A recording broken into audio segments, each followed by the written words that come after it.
સુરત કોંગ્રેસનો આંતરિક જૂથવાદ સપાટી પર આવ્યો। એક જ દિવસે નવનિર્માણ અભિયાન અને સમીક્ષા બેઠકના નામે બે અલગ અલગ જગ્યાએ શક્તિ પ્રદર્શન।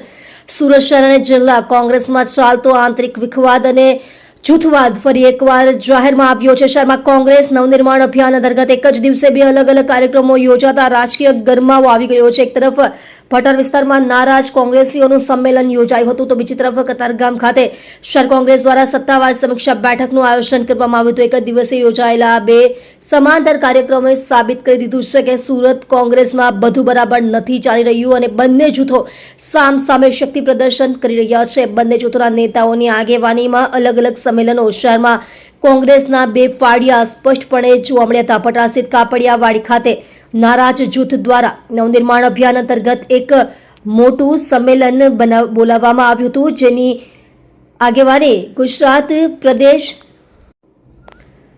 કોંગ્રેસના કાર્યકારી પ્રમુખ ઇન્દ્ર વિજયસિંહ ગોહિલે લીધી હતી, જ્યારે કતારગામ ખાતે સુરત શહેર કોંગ્રેસ પ્રમુખ વિપુલ ઉદનાવાલાની આગેવાનીમાં સત્તાવાર સમીક્ષા બેઠકનું આયોજન થયું હતું। કોંગ્રેસના બે મોટા હોદ્દેદારો અલગ અલગ કેમ્પ ચલાવતા હોવાનું ચિત્ર ઉપસતા કાર્યકરોમાં પણ અસમંજસની સ્થિતિ જોવા મળી હતી।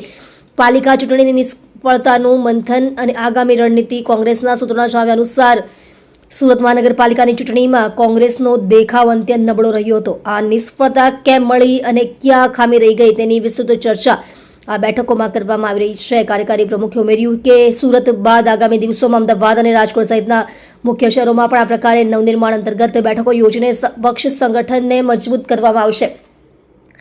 જોકે રાજકીય વિશ્લેષકોનું માનવું છે કે જો ચૂંટણી પહેલા આ આંતરિક વિખવાદ જૂથવાદ ડામવામાં નહીં આવે તો આગામી 2027ની લડાઈ કોંગ્રેસ માટે વધુ કપરી બની શકે છે।